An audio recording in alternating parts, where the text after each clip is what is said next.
Hello student, शानदार जानदार धमाकेदार स्वागत है आपका अपने प्यारे से YouTube channel the Krishna classes YouTube channel में। और मैं हूं विष्णु शर्मा और हमारे बैच द संभव बैच में हमारी आज क्लास है 9th, जहां हम जो हमारा टॉपिक चल रहा था the motion in a straight line उसके बारे में पढ़ने वाले हैं। उसमें कुछ इंपॉर्टेंट टॉपिक्स पढ़ेंगे, कुछ इंपॉर्टेंट क्वेश्चंस पढ़ेंगे, साथ में पढ़ने वाले हैं मंत्रास।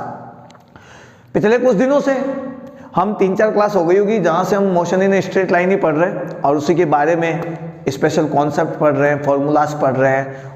हमारे एग्जाम में NEET, IIT, air force, navy, NDA में आए हुए सवालों के बारे में हम डिस्कस कर रहे हैं। ठीक है, आज की क्लास में भी कुछ ऐसा ही होने वाला है मज़ेदार, तो दिल थाम के बैठिए। ठीक है, पेन कॉपी हाथ में लीजिए, पूरी क्लास अटेंड करनी है और शुरू से अंत तक आपको देखना है, क्योंकि आज होने वाले हैं कुछ सवाल जो होंगे बड़े मजेदार। ठीक है, तो चलिए आज की क्लास की हम बात करें। आज की क्लास में हम बात करेंगे एक्सीलरेशन की।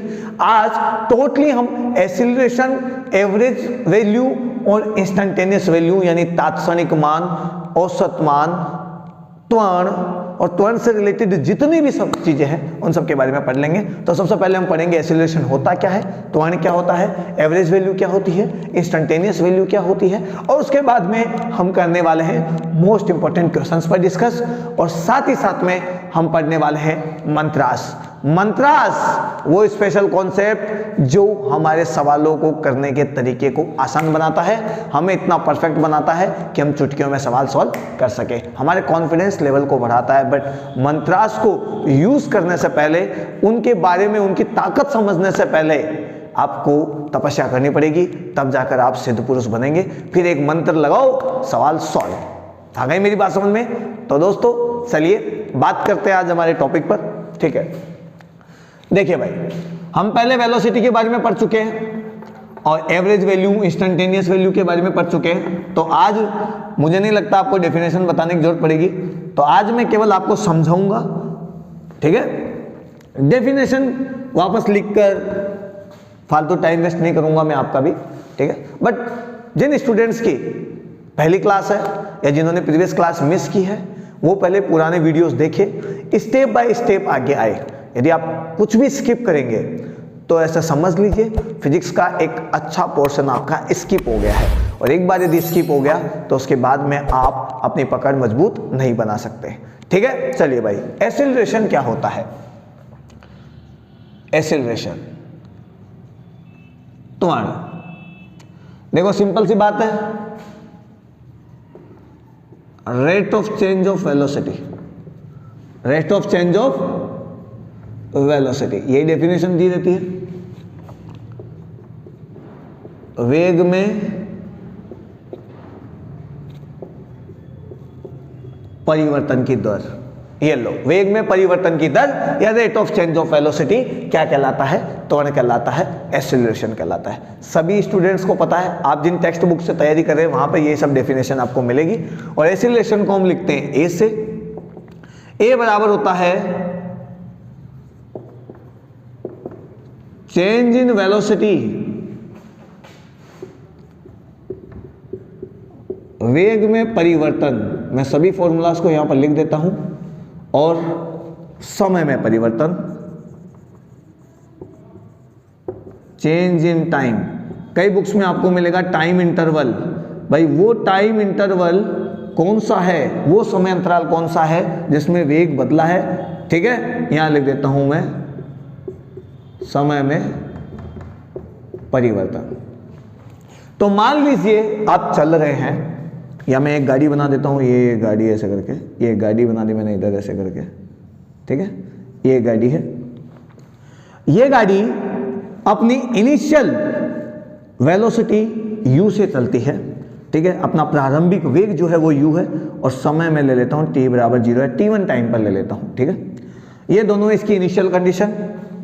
थोड़ी देर बाद में ये गाड़ी कहीं यहाँ से पहुँच गई है। ठीक है, ये मत देखना गाड़ी चेंज कैसे हो गई। ठीक है, और अब इसकी वेलोसिटी हो गई है v, अपनी स्पीड बढ़ाते बढ़ाते बढ़ाते बढ़ाते ये यहाँ पर v स्पीड पर आई है, और अब इसका टाइम है t2। हमने पहले देखा वो u स्पीड से चल रही थी और t1 टाइम था उस समय, फिर हमने बाद में देखा तो वो v स्पीड से चल रही थी और यहाँ पर t2 टाइम था, यानी ये प्रारंभिक स्थिति है, इनिशियल स्टेज है, ये इसकी फाइनल स्टेज है। हमें चाहिए एक्सीलरेशन, वो किस अनुपात में अपना वेग बढ़ा रही है, किस दर से अपना वेग बढ़ा रही है। मान लो उसका एक्सीलरेशन है 1, इसका मतलब है उसका वेग 1 सेकंड में 1 मीटर पर सेकंड से बढ़ रहा है। आगे मेरी बात समझे, पहले 1, फिर 2, फिर 3, फिर 4, फिर 5, ठीक है।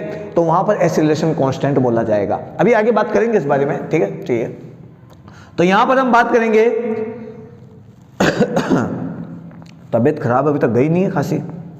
वेग में परिवर्तन की बात करें तो हम यहां लिखेंगे अंतिम वेग माइनस प्रारंभिक वेग और समय में परिवर्तन। भाई अंतिम वेग को हम बोलेंगे फाइनल वेलोसिटी, यहां पर हम बोलेंगे इनिशियल वेलोसिटी और यहां पे बोलेंगे हम चेंज इन टाइम। तो हमारा जो एक्सीलरेशन होगा a वो होगा अंतिम वेग। अंतिम वेग हमारा था v, देखो यहां पर प्रारंभिक वेग को माइनस में डालेंगे क्योंकि अंतिम वेग माइनस प्रारंभिक वेग, final velocity minus initial velocity. यहां पर देखो प्रारंभिक वेग है हमारा u, तो मैंने लिखा u, और समय में परिवर्तन, समय हमारा t1 से t2 तक बदला तो मैं लिखूंगा यहाँ पे t2 माइनस t1 और ये आपका एक्सीलरेशन का फॉर्मूला आ गया है। ये हमारा त्वरण का फॉर्मूला हो गया, ठीक है। आप चाहे ये लीजिए, चाहे ये लीजिए, चाहे ये लीजिए, कहानी एक ही जगह आके टिकने वाली है। वेग में परिवर्तन कितने समय में हो रहा है, तो वेग में परिवर्तन में जो समय अंतराल है उसका भाग लगा दीजिए तो आपके पास में निकल कर आएगा एक्सीलरेशन त्वरण, ठीक है। चलिए समझ में आया, वीडियो पॉज कर लेना, ठीक है, और पॉज करके नोट कर लेना।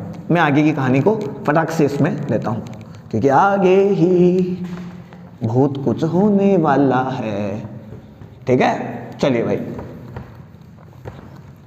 कुछ कंफ्यूजन भी दूर करूंगा आज, कुछ ऐसे कंफ्यूजन या कुछ ऐसे लोकल लैंग्वेज में होने वाली बातें जिन्हें हम याद तो कर लेते हैं लेकिन उनके पीछे का सच्चाई हमें पता नहीं रहता है, ठीक है। चलिए मैं सबसे पहले बात करूं इसके बारे में तो यह सदिश राशि है। सदिश राशि यानी वेक्टर क्वांटिटी है। तो इसका डायरेक्शन कहां होगा भाई, इसका डायरेक्शन कहां होगा, ठीक है। तो मैं आपको दो चीजें बताता हूं जो आपके लिए काम की है। सबसे पहले बात करते हैं 1D मोशन की। 1D मोशन, 1D मोशन यानी स्ट्रेट लाइन मोशन, ठीक है। स्ट्रेट लाइन मोशन, ठीक है। सीधी रेखा में गति या सरल रेखा में गति, सरल रेखा में गति, एक दिशा में गति, एक दिशा में गति, एक डायरेक्शन में गति, वन डायरेक्शन में मोशन।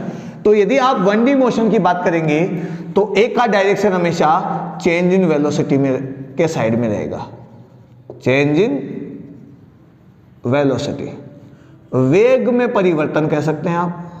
अब कई ऐसे बोलेंगे सर वेग में परिवर्तन की दिशा किधर होगी, तो मैं कह सकता हूं कि भाई साहब आपका वेग जिधर बदल रहा है, आपका वेग जिधर बदल रहा है उधर ही आपका त्वरण होने वाला है। आ गई मेरी बात समझ में। तो यदि आपको ऐसा समझ में नहीं आता है तो एक चीज देख लीजिए आप यहाँ पर, मैं आपको डायरेक्शन में बता देता हूं। आपकी वेलोसिटी है v, यदि आपकी वेलोसिटी बढ़ी है तो त्वरण आपका v के डायरेक्शन में ही होगा। यदि आपकी वेलोसिटी बढ़ी है तो v के डायरेक्शन में ही आपका त्वरण होगा, एक्सीलरेशन का डायरेक्शन वेलोसिटी के डायरेक्शन में होगा। लेकिन यदि आपकी वेलोसिटी घटी है, वेलोसिटी वेग आपका कम हो गया है तो एक का डायरेक्शन आपके वेलोसिटी के डायरेक्शन से उल्टा होगा। होगा एक ही लाइन पर, होगा एक ही लाइन के पैरेलल, एक ही लाइन के समांतर होगा, एक ही लाइन पर होगा, लेकिन देखना इधर है कि डायरेक्शन किधर है। तो भाई साहब डायरेक्शन होगा जिधर वेलोसिटी बढ़ गई तो वेलोसिटी के साथ में, और यदि वेलोसिटी घट गई तो वेलोसिटी के उल्टे डायरेक्शन में। यानी वेलोसिटी बढ़ गई तो v और a के बीच में एंगल बन जाएगा 0 डिग्री, और यदि वेलोसिटी घट गई तो दोनों के बीच में एंगल बन जाएगा 180 डिग्री। अपोजिट हो गए ना, दोनों एक दूसरे के अपोजिट होंगे। तो यदि वेग बढ़ता है तो मैं लिख देता हूं, आपको याद रहेगा, सेम डायरेक्शन। अदरवाइज यदि वेग घट जाता है तो आप लिखेंगे अपोजिट डायरेक्शन।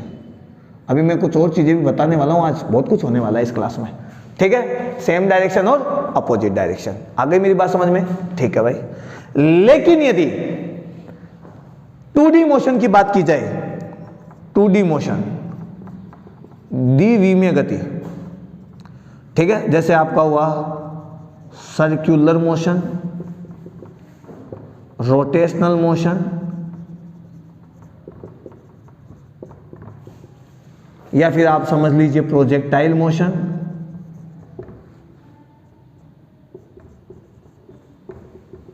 इंक मेरे हिसाब से कम होती जा रही है पेन में, तो मैं पेन चेंज कर लेता हूं, ठीक है। हिंदी में भी नाम लिख दूंगा, कईयों को नहीं पता है तो। ये कहानी है वृत्तीय गति की, ये कहानी है घूर्णन गति की, ठीक है, और ये कहानी है प्रक्षेप्य गति की, जो सबको पढ़नी है।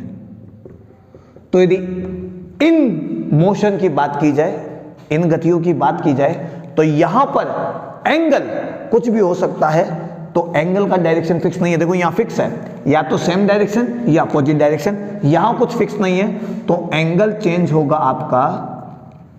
एंगल में लिख देता हूं 0 डिग्री से 180 डिग्री के बीच में, ये इसका डायरेक्शन होगा। अब 0 से 180 के बीच में डिपेंड करेगा कि आपका जो वेलोसिटी वेक्टर है उसका डायरेक्शन किधर है, वेग सदिश की दिशा किधर है, फाइनल वेग किधर है, इनिशियल वेग किधर है, ठीक है भाई, आपका इनिशियल वेलोसिटी किधर है, फाइनल वेलोसिटी किधर है, और चेंज किस हिसाब से हो रहा है वो डिपेंड करेगा, और उसी हिसाब से आपका चेंज आएगा, और उसी हिसाब से आपका एक्सेलरेशन आएगा, और उसी हिसाब से आपका एंगल निकलेगा।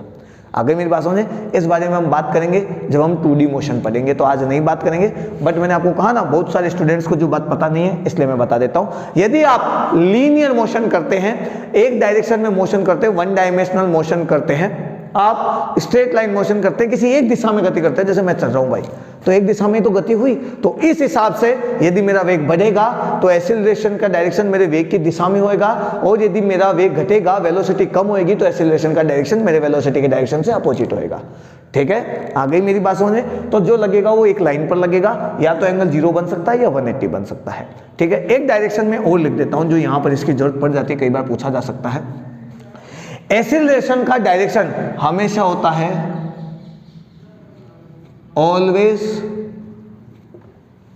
Along the direction of force, direction of force, बल की दिशा में भाई, बल की दिशा में। यदि आपने वेग बढ़ाने के लिए कोई धक्का दिया है, या वेग कम करने के लिए आपने कोई धक्का दिया है, तो डायरेक्शन आपका उधर ही होएगा जिधर आपका बल लगेगा। समझिए आप इस बात को कि भाई ये आपकी एक गाड़ी है, जो भी है, ये लीजिए, ये लीजिए, ठीक है, आपकी गाड़ी ये लो भाई, ये लो, ठीक है, ये वेलोसिटी। यदि आपने स्पीड बढ़ाई, आपने स्पीड बढ़ाई, तो आप पीछे से धक्का दे रहे हैं, ये समझ लो F, तो आपने धक्का देके तो स्पीड बढ़ाओगे आप। जब आप धक्का देके स्पीड बढ़ाओगे या आगे से पकड़ के खींचोगे, तो फोर्स का डायरेक्शन तो ऐसा ही होगा, और फोर्स इज इक्वल टू होता है ma। तो देखो वेलोसिटी बढ़ रही है, F इधर लग रहा है, तो A भी इधर ही लगेगा, V और A दोनों एक ही डायरेक्शन में होंगे, तो आपकी वेलोसिटी बढ़ जाएगी। यही बात हमने यहाँ पर की थी।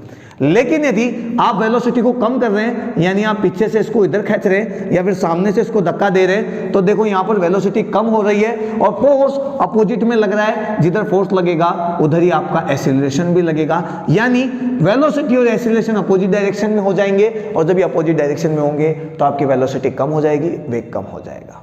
आगे मेरी बात समझ है?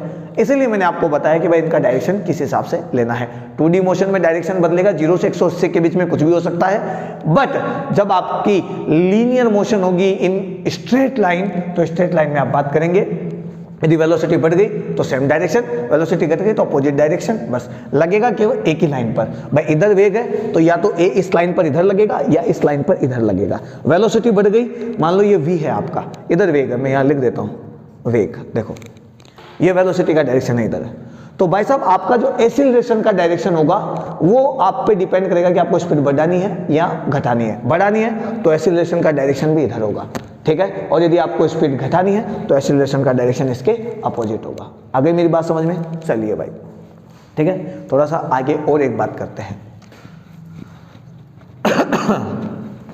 चलिए भाई, चलिए फटाफट फटाफट फटाफट चलिए।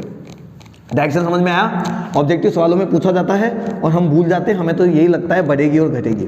कई लोग पॉजिटिव एक्सीलरेशन और नेगेटिव एक्सीलरेशन का मतलब भी यही समझते हैं कि वेलोसिटी बढ़ती है और नेगेटिव एक्सीलरेशन में वेलोसिटी घटती है। तो वो चीज़ें भी मैं आपकी क्लियर कर देता हूँ, ठीक है। जब मैं शुरू में 11th में था मुझे भी यही लगता था कि पॉजिटिव यानी बढ़ना, नेगेटिव यानी घटना, सिंपल सी बात है, ठीक है, ठीक है। तो मैं आपको ऐसा कह दूं, जो लोग ये सोचते हैं कि एक्सीलरेशन यदि पॉजिटिव होता है तो आपकी वेलोसिटी बढ़ जाती है और एक्सीलरेशन आपका नेगेटिव होता है तो वेलोसिटी घट जाती है, तो ये कॉन्सेप्ट एकदम गलत है। आप इस कॉन्सेप्ट को ना ही पढ़े तो बेटर है, एकदम गलत है। क्यों, मैं आपको बताता हूं। देखो भाई, ये आपकी एक गेंद है, ये आपका, यदि मैं इसको ऊपर फेंकूं, ऐसे समझ लो ये आपका ग्राउंड लेवल है, मैंने इसको ऊपर फेंका u वेलोसिटी से फेंक दिया। गेंद को ऊपर फेंका तो ग्राफ के हिसाब से ऊपर का डायरेक्शन होता है पॉजिटिव, नीचे की साइड लेते हैं हम नेगेटिव। तो मान लो मैंने ऊपर के डायरेक्शन को ले लिया पॉजिटिव, तो u आपका पॉजिटिव हो गया। लेकिन इसके ऊपर जो गुरुत्वाकर्षण बल लगेगा, उसकी वजह से जो गुरुत्वीय त्वरण लगेगा, यानी ग्रेविटेशनल एक्सीलरेशन, यानी स्मॉल g, जो आपने पढ़ा होगा, वो हमेशा लगता है नीचे की तरफ।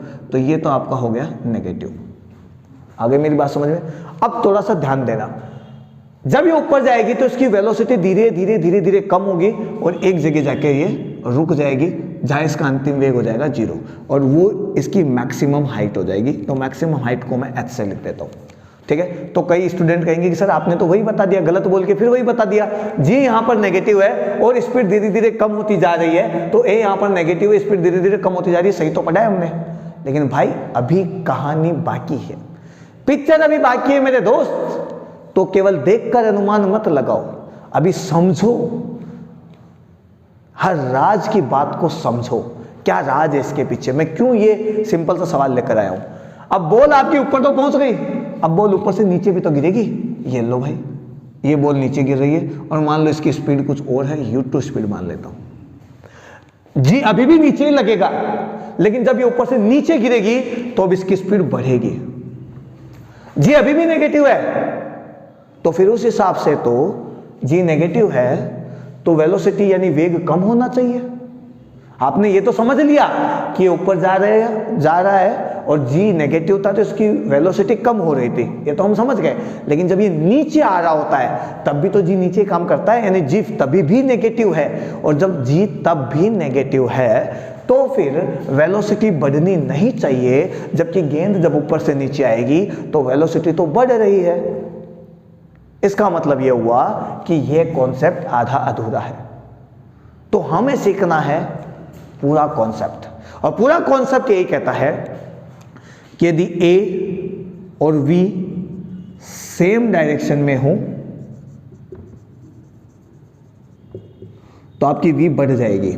लेकिन यदि a यानी एक्सीलरेशन और v अपोजिट डायरेक्शन में हो, अपोजिट डायरेक्शन में हो, मैं यहां लिख देता हूं, ठीक है, थोड़ा समझना, मैं थोड़ा राइटिंग में हो सकता है इधर उधर हो जाए, ठीक है। अपोजिट डायरेक्शन में हो तो वेलोसिटी हमेशा कम होएगी। अब ये कॉन्सेप्ट देखो, इस पर लगता है, यदि वेलोसिटी का डायरेक्शन और जी का डायरेक्शन अपोजिट है, देखो है ना, एक्सीलरेशन का डायरेक्शन अपोजिट है ना भाई, ए बराबर जी तो है यहाँ पर, तो वेलोसिटी का डायरेक्शन और ए का डायरेक्शन अपोजिट है तो वेग कम होना चाहिए, वेलोसिटी कम होनी चाहिए, और ये हो रहा है। ये धीरे धीरे धीरे धीरे जाएगा, इसका वेग कम होता जाएगा और एक जगह जाके 0 हो जाएगा। लेकिन जब ये नीचे गिरने लगेगा तो इसके वेलोसिटी का डायरेक्शन उल्टा हो जाएगा, रिवर्स हो जाएगा, और अब वेलोसिटी इसकी u2 है, ये नीचे की साइड गिर रहा है, और जब ये नीचे की साइड गिर रहा है और g भी नीचे की ओर है तो दोनों का डायरेक्शन यानी वेलोसिटी का डायरेक्शन और एक्सीलरेशन का डायरेक्शन आपकी बात सेम है, तो सेम है तो वेलोसिटी देखो बढ़ रही है। इसीलिए बॉल जब नीचे धीरे धीरे आती है तो उसकी स्पीड धीरे धीरे बढ़ती है, ठीक है। और ये कॉन्सेप्ट यहाँ पर काम करता है कि सेम डायरेक्शन है तो वेलोसिटी बढ़ेगी, अपोजिट डायरेक्शन है तो वेलोसिटी घटेगी। तो आपको ये कॉन्सेप्ट नहीं पढ़ना, आपको ये कॉन्सेप्ट पढ़ना है। आगे मेरी बात समझ में क्लियर है? अरे भाई फिजिक्स में रट्टा मारने से कुछ नहीं होगा, रट्टा मारने से हम फिजिक्स को नहीं समझ सकते। हॉट क्वेश्चंस की बात की जाए, हॉट फॉर्मूलास की बात की जाए, ऐसे लिखा होता है ना किताबों में, है ना, critical thinking, most important questions, जैसे मैंने अभी लिखा, और भी कुछ कुछ है ना, एक बार में सफाया, इस टाइप से भी तो आता है, पढ़ लो इतना कि एक बार में हो जाए सफाया, है ना, कुछ ऐसा ऐसा। तड़कते भड़कते एडवर्टाइजमेंट। लेकिन भाई साहब फिजिक्स इन सब से नहीं, फिजिक्स बोलने सुनने इनसे नहीं, फिजिक्स करने से आएगी। फिजिक्स पढ़कर अप्लाई करने से आएगी। फिजिक्स को पढ़कर न्यूमेरिकल बनाओगे तो न्यूमेरिकल बनेंगे, बैठे बैठे न्यूमेरिकल नहीं बनेंगे। तो कॉन्सेप्ट को ध्यान से समझो, ट्रिक मत पकड़ो। इस सवाल की ये ट्रिक, इस सवाल की ये ट्रिक। अरे अनगिनत सवाल है, अनगिनत ट्रिक है, कितनी पढ़ लोगे? अरे दीदी भैया कितना पढ़ लोगे? इस छोटे से दिमाग में कितना स्पेस है? छोटा सा, इतना सा, इतू सा स्पेस आप काम में लेते हो इसको।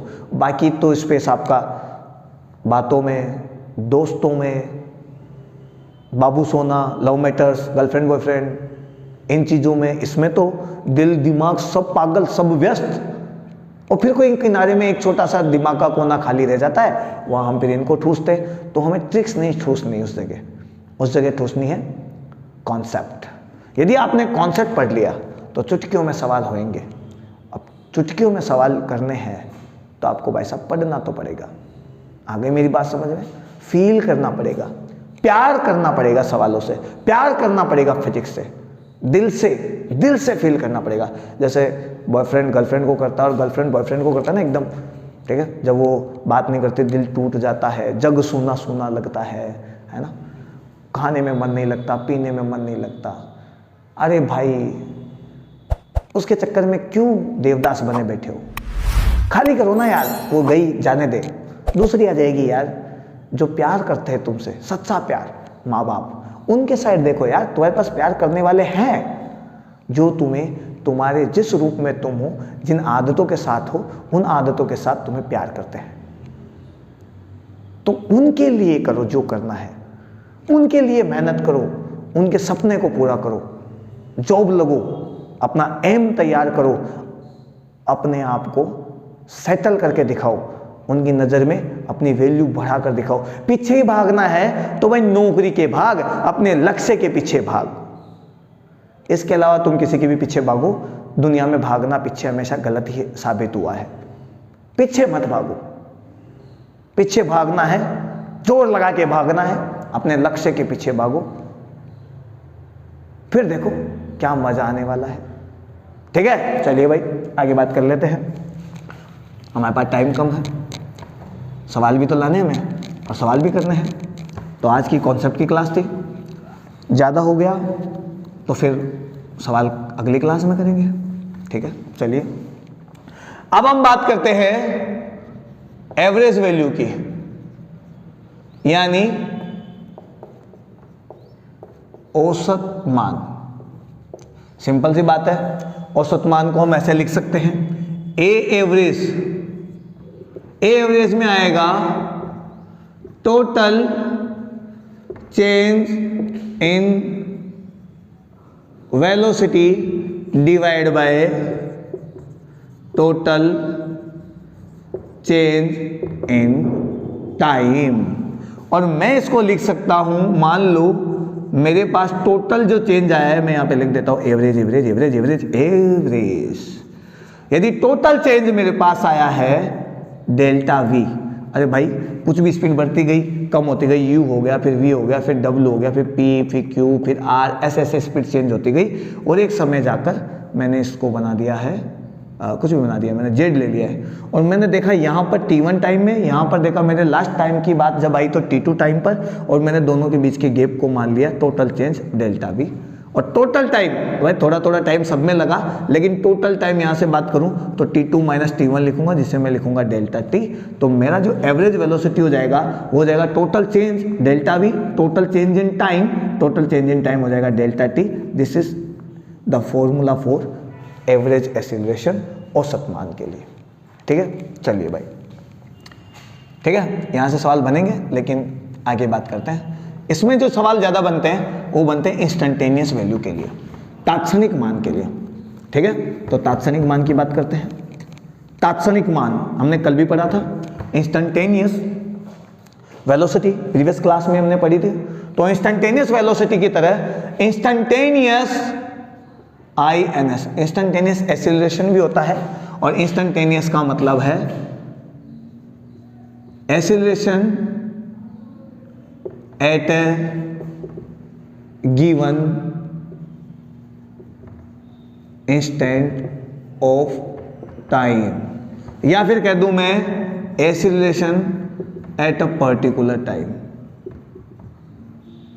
पर्टिकुलर टाइम,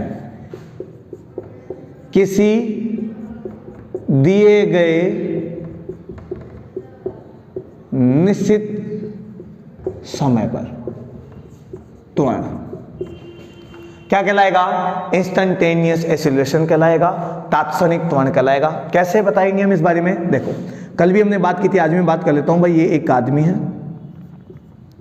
ये एक आदमी है इसने भागना स्टार्ट किया, ठीक है भाई। यहां से भागते भागते भागते भागते ये पहुंच गया यहां पर, ये पहुंच गया यहां पर, ठीक है, पहुंच गया, थक गया ना, देखो मुंह उतर गया बेचारा का। यहां पर जब ये पहुंचा तो यहां से यहां तक इसे टाइम लगा 5 मिनट, और इसने जो दूरी तय की वो दूरी तय कर ली x। चलिए भाई आगे बात करते हैं। खांसी गई नहीं है, थोड़ा सा समझिए, बस थोड़ी तबीयत ठीक थी इसलिए मैंने क्लास बना दी, वीडियो शूट कर ही लिया, ठीक है। ठंडे खांसी लग जाती है, चलना चालू हो जाती है। अभी बुखार से उठाऊँ, फीवर से उठाऊँ 8-10 दिन से, और इस फीवर में भी मैंने आपको क्लासेस दी है। तो आपका इतना तो बनता है भाई कि पढ़ो, मेहनत करो, और कुछ नहीं चाहिए। कृष्णा क्लासेस का एक ही मोटो है, आपको मिलेगा अफोर्डेबल एजुकेशन, एकदम अफोर्डेबल एजुकेशन। और वो अफोर्डेबल में आपको पे करना है केवल आपकी मेहनत, आपको मेहनत करनी है, आपको यहाँ से सब कुछ मिलेगा, ठीक है।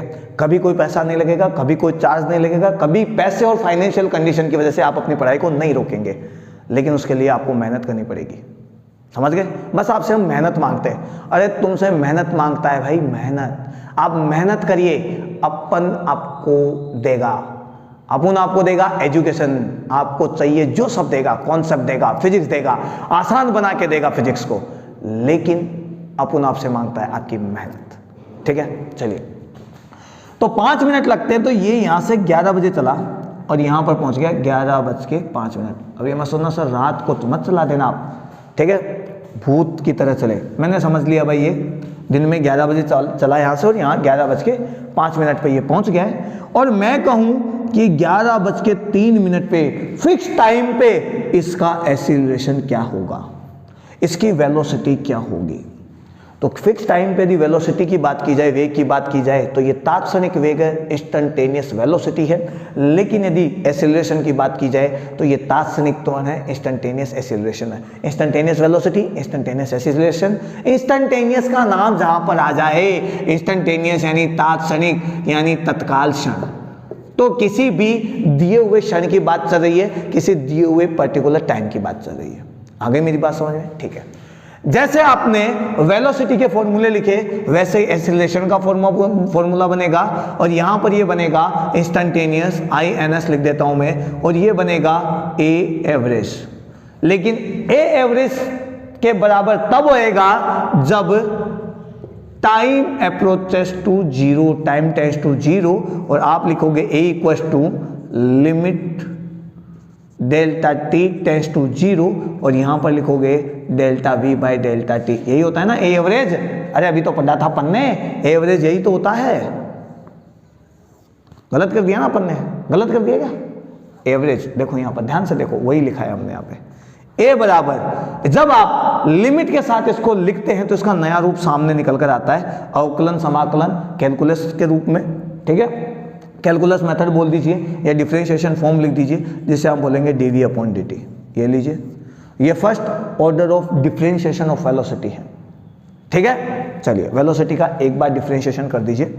लेकिन हमने कल एक चीज पढ़ी थी कि वेलोसिटी बराबर होता है dx बाई dt, यही तो होता है। और इस हिसाब से एक्सीलरेशन की बात की जाए तो ये होगा d अपॉन dt, और v की जगह, वेलोसिटी की जगह मैं ये लिख देता हूं dx अपॉन dt, और अब मेरा जो एक्सीलरेशन का फॉर्मूला है ये बनेगा d square x D T square. ये लीजिए भाई, ये भी एक फॉर्मूला निकल कर आ गया, ठीक है। सभी फॉर्मूले पे अपन सवाल करके दिखाएंगे आपको, ठीक है। चलिए समझ में आया? तो देखो एवरेज वैल्यू होगी, लेकिन आपको लिमिट लगानी पड़ेगी, limit delta tends to zero, time approaches to zero, कम से कम मिनिमम टाइम आपको लेना है, ठीक है, एक क्षण, एक मोमेंट लेना है, और इंस्टेंटेनियस वेलोसिटी उस समय एवरेज वेलोसिटी के बराबर हो जाएगी। यदि आप एवरेज वेलोसिटी का फॉर्मूला लिखते हैं तो आप लिखेंगे dv/dt, और जब आप इसे मॉडिफाई रूप में लिखेंगे, कैलकुलस फॉर्म में लिखेंगे, डिफरेंशिएशन फॉर्म में लिखेंगे, अवकलन के रूप में लिखेंगे, तो आप लिखेंगे dv/dt।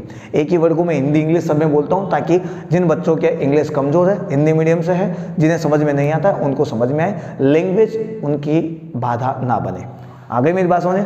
ठीक है। यदि मैं वेलोसिटी को x के साथ में लिखूं तो वेलोसिटी को मुझे लिखना पड़ेगा dx/dt, जो हमने प्रीवियस क्लास में पढ़ ली थी। यदि आपने नहीं पढ़ी है तो पहले प्रीवियस लेक्चर को आप सुने, ठीक है, उसे देखें, उसे समझें, फिर आप आगे बढ़े, ठीक है। चलिए, फिर यदि मैं यहाँ पे रखता हूँ तो ये बनता है, और ये बनता है तो इसे बोलते हैं second order of differentiation of x, यानी x का 2 बार डिफरेंशिएशन करने से a आता है, या वेलोसिटी का 1 बार डिफरेंशिएशन करने से a आता है। आ गई मेरी बात समझ में? चलिए भाई आगे बढ़ते हैं थोड़ा सा, ठीक है।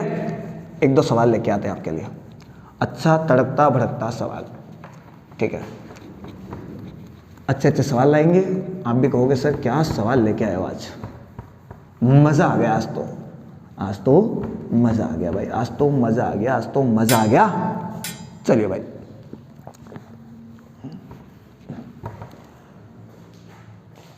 दो 2010 का सवाल है, आया हुआ है, एग्जाम पॉइंट ऑफ व्यू से मोस्ट इंपॉर्टेंट है।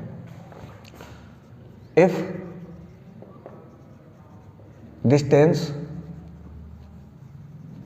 Travelled by a body is given by x = t + 5 की पावर -1। कई जगह ये सवाल इस तरीके से भी लिखा हुआ है, 1/t + 5, समझ लेना, ठीक है। ऊपर गया तो पावर ऑटोमेटिक माइनस की हो गई। Find relation between instantaneous acceleration v instantaneous and x। a v और x में रिलेशन बताओ, या आप खुद समझ लो, a v और x में रिलेशन बताओ। अच्छा सवाल है। Find the relation between a v x। मैं लिख देता हूं, यदि किसी वस्तु द्वारा तय दूरी, आप दूरी समझिए, विस्थापन समझिए, x बराबर t + 5 की पावर -1 से दी जाए तो a v x में संबंध क्या होगा। बड़ा अच्छा सवाल है ये, ठीक है। चलिए सॉल्व करते हैं। x आपको दे रखा है t + 5 की पावर -1। सबसे पहले निकालो v। यहां पे देखो टाइम की बात चल रही है तो हम इंस्टेंटेनियस ही निकालेंगे एक तरीके से, समझ लीजिए इस बात को, ठीक है। तो मैं यहां पे बात करता हूं v की, और यदि v की बात करूंगा तो मैं लिखूंगा dx/dt। मैं यहाँ पे लिख देता हूँ d/dt, x की वैल्यू लिख देता हूँ t + 5 की पावर -1। और जब मैं इसे सॉल्व करूंगा तो क्या करते हैं, पहले भाई पावर को आगे उतारते हैं, ये पावर को आगे उतार दिया, और जितनी आपकी पावर है उसमें से 1 कम कर देते हैं। ऐसे ही होता है ना भाई, जितनी आपकी घात है, जितनी आपकी पावर है उसे आगे लिखते हैं, और 1 पावर उसमें से कम कर देते हैं। तो -1 थी पावर, मैंने आगे उतारी, -1 बन गई, और इसमें से मैंने 1 माइनस भी कर दी तो माइनस पावर -1 थी, उसमें से फिर मैंने माइनस कर दी तो फिर माइनस का 1 और आ गया है, और अब सवाल बन गया आपका -t + 5 की पावर -2। ये आपकी वेलोसिटी आ गई है, देखो ध्यान से देख लो भाई, ठीक है। मुझे चाहिए एक्सीलरेशन, त्वरण, तो मैं लिखूंगा dv/dt। एक बार और अवकलन करना पड़ेगा, एक बार और डिफरेंशिएशन करना पड़ेगा, और यहाँ पे लिखूंगा d/dt। और जब v की बात की जाएगी तो v हमारा ये है -t + 5 की पावर -2। ये लो भाई। अब वापस डिफरेंशिएशन करना है तो a = आप इसे कैसे सॉल्व करेंगे, माइनस, ठीक है, माइनस का तो माइनस लिख दिया। अब क्या करेंगे, घात को आगे उतारेंगे, यानी पावर को आप आगे लिखेंगे, यानी -2, और इसके बाद में आप क्या करेंगे, t + 5, ये आपका जो नंबर है, और आप पावर में से 1 कम कर देंगे। यही तो होता है, घात को आगे उतारो और 1 घात कम कर दो। -2 थी, पहले मैंने -2 लिख दी, और उसके बाद मैंने 1 कम कर दी तो -2 -1, ऐसे मैंने लिख दिया इसे। a बराबर माइनस माइनस मिलके प्लस हो जाएंगे, यहाँ बचेगा 2। देखो भाई माइनस माइनस मिलके प्लस हो जाएंगे, यहाँ पे देखो, यहाँ पे बनेगा t प्लस 5 और t प्लस 5 की पावर हो जाएगी माइनस का 3। ये आपका एक्सीलरेशन हो गया। ठीक है ठीक है, आप इसे नोट कर लो भाई, क्योंकि मैं इसे मिटाने वाला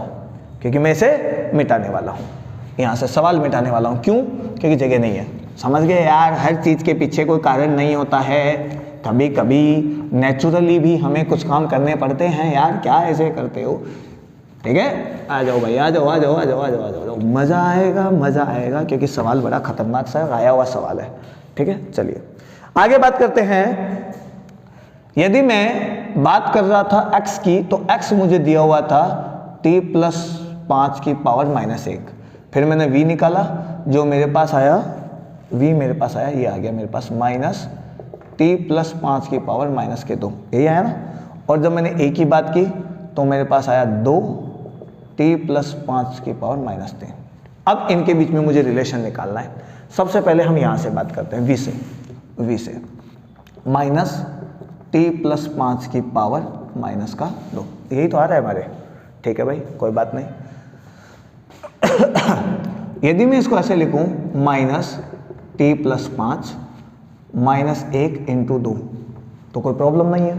ठीक है, मैं आसान बना रहा हूं इसलिए, क्योंकि अब आपको रिलेशन निकालने में डिफिकल्टी होगी, मैं तो अभी चुटकी में निकाल दूंगा। ठीक है, चलिए, माइनस t प्लस 5 इसीलिए आसान बनाने के लिए कर रहा हूं। यहां से स्क्वायर हटाओ तो यहां पर आएगा रूट यानी पावर हो जाएगी हाफ। अरे भाई रूट लगेगा, रूट को की पावर कितनी होती है? हाफ ही तो होती है। ये मैंने लिख दिया माइनस में।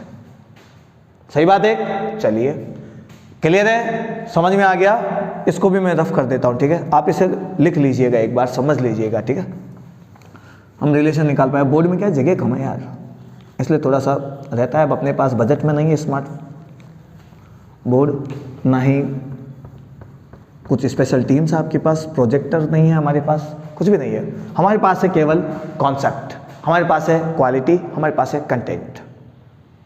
इस बोर्ड पे पढ़ना है, इस मार्कर से पढ़ना है, नो प्रॉब्लम यार, स्मार्ट बोर्ड पे पढ़ो तो भी वही बात है। इधर घुसना चाहिए, इधर फिजिक्स इधर घुसनी चाहिए और इधर से फील होनी चाहिए। इधर घुसनी चाहिए, इधर से फील होनी चाहिए, तब तो है मजा, नहीं तो फिर कोई मतलब नहीं है। ठीक है, फिर आप चाहे कैसे भी पढ़े। चलिए आगे मेरी बात समझ में, यहां से चलते हैं भाई। ए की बात की जाए तो ए है 2 t प्लस 5 की पावर माइनस का 3। ठीक है, ध्यान से देखना, अभी आप खुद ही कहेंगे। यानी मैं ए समानुपाती, यहां से कांस्टेंट नंबर हटा दिया, यहां पे प्रोपोर्शनल का साइन लगा दिया और मेरे पास आ गया t प्लस 5 माइनस का 3। अब कई बोलेंगे ऐसा क्यों? अरे भाई जब प्रोपोर्शनल का साइन हटाते हैं और इक्वल और कांस्टेंट नंबर आता है, यदि भी इक्वल और कांस्टेंट हटाओगे तो वापस प्रोपोर्शनल आ जाएगा। सिंपल सी बात है यार, हमें केवल रिलेशन ला के देना है। ठीक है, तो a समानुपाती, इस 3 को भी मैं ऐसे लिख देता हूँ 1 इंटू 3। सही बात है, इसको ध्यान से देखो, इसको ये रहा यहाँ पर, सॉरी मैंने भूल ही दिया, यहाँ पर गलत लिख दिया। अच्छा लिखा ही नहीं, गलत क्या, ठीक है गलती हो गई।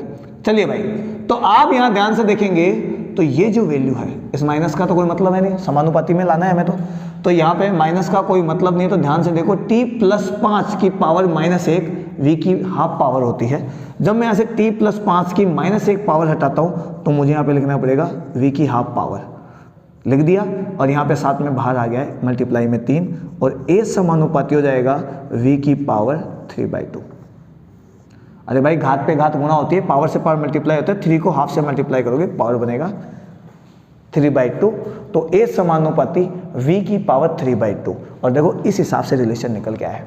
ठीक है, रिलेशन अलग चीज़ है, इक्वेशन या फॉर्मूला अलग चीज़ है। हमें नहीं पता इसका फॉर्मूला क्या निकलेगा, और मैं इतना डीपली जाना भी नहीं चाहता इस सवाल में, क्योंकि जितना पूछा हुआ है उतनी बात करनी है हमें, इतना तो टाइम ही नहीं रहेगा ना मेरे पास एग्जाम में।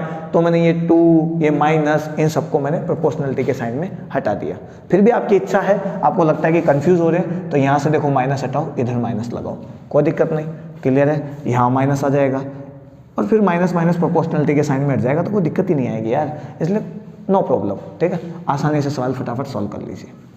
ठीक है, चलिए भाई, अब हम थोड़ी सी बात करते हैं आगे। a समानुपाती t प्लस 5 की पावर माइनस का 3 है, यही तो है। देखो यहाँ से समानुपाती यानी प्रोपोर्शनल का साइन हटाया तो 2 हट गया ऑटोमेटिक। ठीक है, ये बचा मेरे पास। ए समानुपाती t+5 की पावर -1 इंटू 3 लिख सकता हूं मैं, और ए डायरेक्टली प्रोपोर्शनल होगा, इसको देखो यहाँ से, ये रहा आपका यहाँ पर x है, यानी मैं इसकी जगह लिख सकता हूँ x। अरे x तो ढंग से बन जा, x, यू नो x। अब याद आएगा, अरे सर मेरी x, बड़ा प्यार करता था मैं उससे, क्या बड़ी प्यार करते थे सर मैं उससे, छोड़ के चला गया। x सुनते ही वही याद आता है। अरे x सुनते ही वैल्यू ढूंढना चालू करो, तब समझ लेना कि फिजिक्स की फीलिंग आ रही है। ये प्यार मोहब्बत कुछ नहीं है भाई, कुछ नहीं है, कुछ भी नहीं है। एक दिन छोड़ जाएगी, सबका कटेगा। आ गई मेरी बात समझ में? उसके बाद कुछ नहीं होता है। हर कोई इतना लकी नहीं होता है कि गर्लफ्रेंड के इस भरोसे यूपीएससी पास हो जाए, ठीक है, समझ गए? इसलिए गर्लफ्रेंड का चक्कर छोड़ो, पढ़ाई वढ़ाई करो, आगे कुछ बनो, उसके बाद सब मिल जाएगा तुम्हें जो चाहिए भाई। क्यों एक्स के पीछे भागना? आ गई मेरी बात समझ में? फटाफट, यदि आपकी एक्स जा रही है ना तो फटाफट, अरे जा रहे भाई जा, अरे कोई दूसरी ले आओ यार, आ जाओ दूसरी आ जाओ, ठीक है, वैकेंसी खुली है इधर, मैं टोटली फ्री हूं, पढ़ाई के अलावा कोई भी, लेकिन किसी एक के पीछे भाग के मैं अपनी लाइफ बर्बाद नहीं करूंगा। यदि मैं पीछे भागूंगा तो मैं भागूंगा केवल अपने लक्ष्य के पीछे। केवल वही एक चीज होगी जिससे मुझे सच्चा प्यार होगा, जिसको मैं कभी नहीं बदलूंगा। केवल एक, ओनली एंड ओनली वन। आ गई मेरी बात समझ में? तब तो है मजा, तब देखो कितनी शानदार जिंदगी जीते हो आप। नहीं तो फिर तो जीना ही एक दिन धरती पे आए और एक दिन चले जाएंगे, ठीक है। चलिए, इसको मैंने x में लिख दिया, ऊपर पावर अभी 3 है, मैंने 3 लिख दी यहाँ पर, ये लिख दिया। तो a डायरेक्टली प्रोपोर्शनल होगा x की पावर 3 के, और a डायरेक्टली प्रोपोर्शनल होगा v की पावर 3/2 के। आ गई मेरी बात समझ में? कोई दिक्कत है? चलिए, ये a v का रिलेशन है, ये a और x का रिलेशन है। आ गई मेरी बात समझ में? याद रहेगा? कोई दिक्कत है? समझ लेना, ध्यान से समझ लेना। यदि आपको v और x का रिलेशन भी पूछ ले तो ध्यान से देखो, यदि ये इसके बराबर है या इसके समानुपाती है और ये भी इसके भी समानुपाती है, तो इन दोनों का रिलेशन हो जाएगा v की पावर 3/2। मैं ऐसे लिख देता हूँ, a समानुपाती ये है और a समानुपाती डायरेक्ट x की पावर 3 भी है, ठीक है। तो मैं इन दोनों को उठाता हूँ यहाँ पर, v की पावर 3/2, x की पावर 3 से 3 कट गया, v की पावर 1/2 डायरेक्टली प्रोपोर्शनल x आ जाएगा, ठीक है। यानी आप यहाँ से स्क्वायर हटाओगे, अंडर रूट हटाओगे, 1/2 है ना, तो इस साइड जाके बन जाएगा x का स्क्वायर। ये लो, ये रिलेशन मैंने सबके साथ आपके निकाल कर दे दिए। अच्छा सवाल है, ठीक है। आज का टाइम अप्रोक्सीमेटली हो गया है, तो नेक्स्ट क्लास में मैं कुछ इंपॉर्टेंट क्वेश्चंस की बात करूंगा, क्योंकि मैं लेकर भी आया था, लेकिन अब वीडियो थोड़ा ज़्यादा बड़ा हो जाएगा। तो नेक्स्ट क्लास में हम बात करेंगे इंस्टेंटेनियस एक्सीलरेशन की, फोर्स के साथ रिलेशन की, और साथ में हम लाने वाले हैं कुछ मोस्ट इंपॉर्टेंट सवालों के साथ में कुछ मोस्ट इंपॉर्टेंट मंत्रास की। ये सब बातें वहाँ पर होने वाली है, तो धमाकेदार क्लास होने वाली है। तो ये क्लास आप पूरी देखना, अपने कॉन्सेप्ट क्लियर करना, ताकि नेक्स्ट क्लास में जब केवल सवाल पे हमारे डिस्कस हो, मंत्रास की बात की जाए, तो फटाक से आपको मंत्र आ जाए, आप समझ जाए, सवाल सॉल्व करने लग जाए, और आपकी टेक्स्ट बुक के सारे जो न्यूमेरिकल्स है वो बनने लग जाए। तो आपके मन से ये डाउट चला जाए कि यार मेरे से न्यूमेरिकल बनेंगे या नहीं बनेंगे। आ गई मेरी बात समझ में? तो भाई लोगों, पढ़ना है, समझ गए? तो चलिए आज्ञा दीजिए, मिलते हैं नेक्स्ट क्लास में। और यदि आपको आज की क्लास अच्छी लगी है, मजा आया है, सवाल अच्छा लगा है, एंजॉय किया है, तो क्या करना है आप समझते हैं, ठीक है। चलिए, तो आज्ञा दीजिए, मिलते हैं नेक्स्ट क्लास में। जब तक के लिए जय हिंद, जय भारत।